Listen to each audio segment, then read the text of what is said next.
नमस्कार दोस्तों, स्वागत है आप सबका अपने यूट्यूब चैनल पीटेक पर। आज इस वीडियो में हम बात करेंगे ईपीएफओ के तहत कर्मचारियों की सैलरी में होगी बढ़ोतरी। इससे आपको कितना होगा फ़ायदा, ये सब कुछ जानेंगे इस वीडियो में। जितने भी प्राइवेट कंपनी में काम करते हैं उन सभी के लिए एक अच्छी खबर है। केंद्र सरकार ईपीएफओ सीमा वेतन केंद्र सरकार ईपीएफ सीमा 15,000 से बढ़ा करके 21,000 करने की योजना बना रही है। इससे कर्मचारियों को ज़्यादा पेंशन और भविष्य निधि मिलेगा, लेकिन सैलरी में वृद्धि होने से उनके नेट वेतन में थोड़ी कटौती होगी। ये सब कुछ जानेंगे इस वीडियो में, तो आप लोग वीडियो को स्किप नहीं करना है, पूरा देखना है। और वीडियो को आप लोग अभी लाइक कर दें, बाद में भूल जाएंगे। लाइक करके शेयर कर दें और चैनल को सब्सक्राइब करके बेल आइकन प्रेस कर दें। ठीक है, चलिए शुरू करते हैं और जानते हैं क्या है पूरा अपडेट और कब अगर ये सैलरी बढ़ेगी तो कब से लागू होगी, ये सब कुछ जानेंगे आगे वीडियो में। चलिए शुरू करते हैं बिना किसी देरी के। नेशनल डेस्क देश भर के करोड़ों कर्मचारियों के लिए एक बड़ी खुशखबरी सामने आई है। केंद्र सरकार कर्मचारी भविष्य निधि संगठन ईपीएफओ के तहत कर्मचारियों के न्यूनतम वेतन में बढ़ोतरी करने पर विचार कर रही है। अगर यह प्रस्ताव पास हो गया तो कर्मचारियों को न केवल सैलरी में बढ़ोतरी का लाभ मिलेगा, बल्कि उनकी सामाजिक सुरक्षा भी मजबूत होगी। तो वीडियो आप सभी को पूरा देखना है, स्किप नहीं करना है। अगर स्किप कर देंगे तो आपको अच्छे से समझ में नहीं आएगा। वीडियो पूरा देखेंगे तभी समझ में आएगा। ठीक है, क्या है मौजूदा स्थिति। अभी तक ईपीएफओ के तहत कर्मचारियों का न्यूनतम वेतन 15,000 रुपया है दोस्तों, 15,000 रुपया प्रति माह। इसका मतलब यह है कि यदि किसी कर्मचारी की सैलरी 15,000 रुपये या इससे कम है तो वह ईपीएफओ के तहत अपनी भविष्य निधि जमा करता है। लेकिन सरकार अब इस न्यूनतम वेतन को बढ़ाने का विचार कर रही है।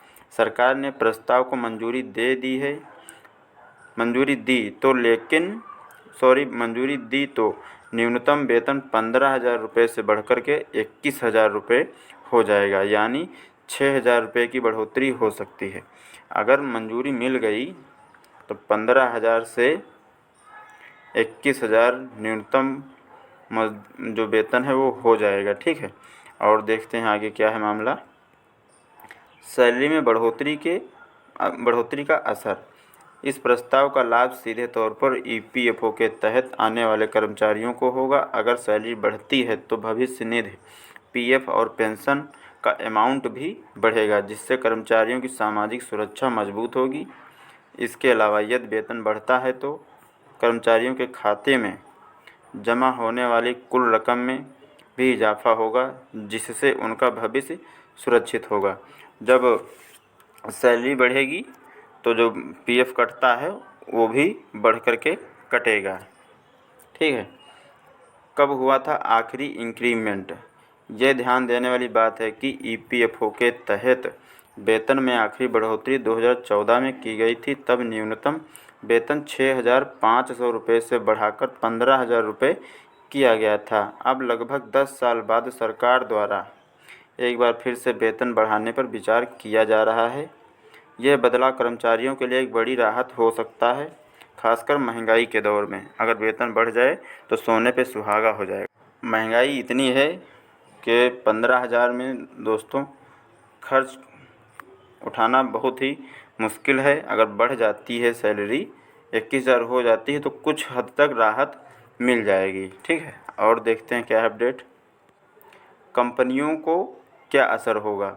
हालांकि इस प्रस्ताव के लागू होने से कंपनियों पर कुछ बोझ भी बढ़ सकता है, खासकर सूक्ष्म और लघु कंपनियों में इस पर विरोध हो सकता है, क्योंकि वे ईपीएफओ के तहत कर्मचारियों की संख्या घटाने का विचार कर सकती हैं। उनके लिए कर्मचारियों की सैलरी में बढ़ोतरी से लागत बढ़ने का डर है। हालांकि इस पर श्रम मंत्रालय कंपनियों से बातचीत कर रहा है और वे इस मुद्दे का समाधान ढूंढने में जुटे हैं। जितने कर्मचारी हैं कंपनियों में काम करते हैं उन सभी के लिए अच्छा अपडेट है।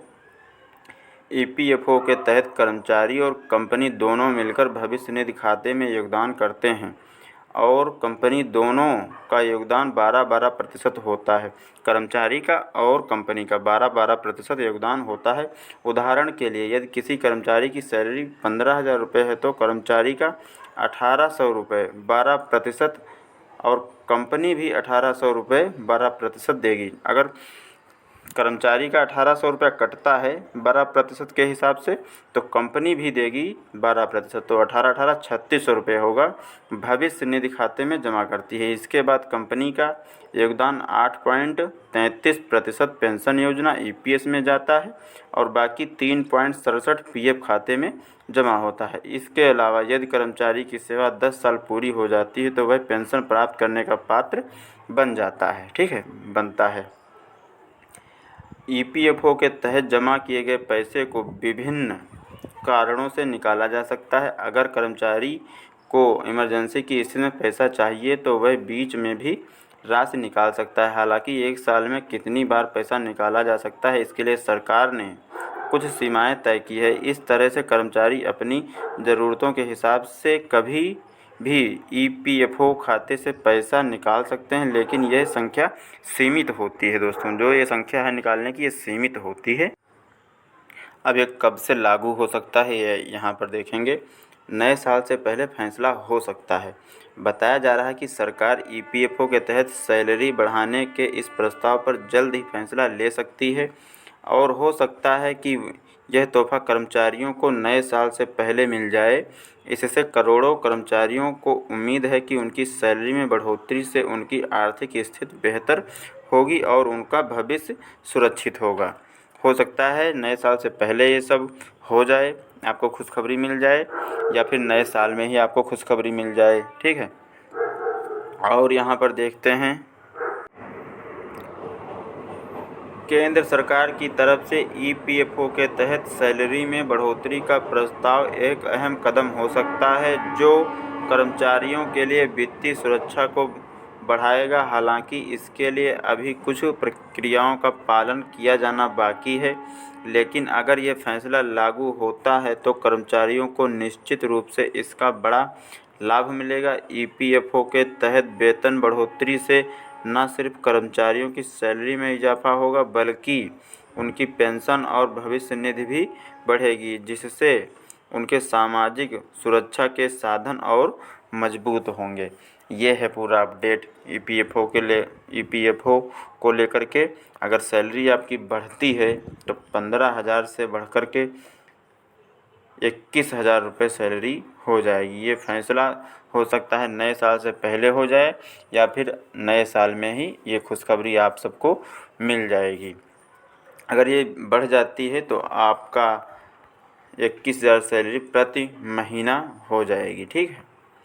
तो जितने भी कर्मचारी हैं प्राइवेट कंपनियों में काम करती हैं, ईपीएफओ के तहत जो लोग काम करते हैं, वो सब लोग इस वीडियो को ज़्यादा से ज़्यादा लोगों के पास शेयर करें।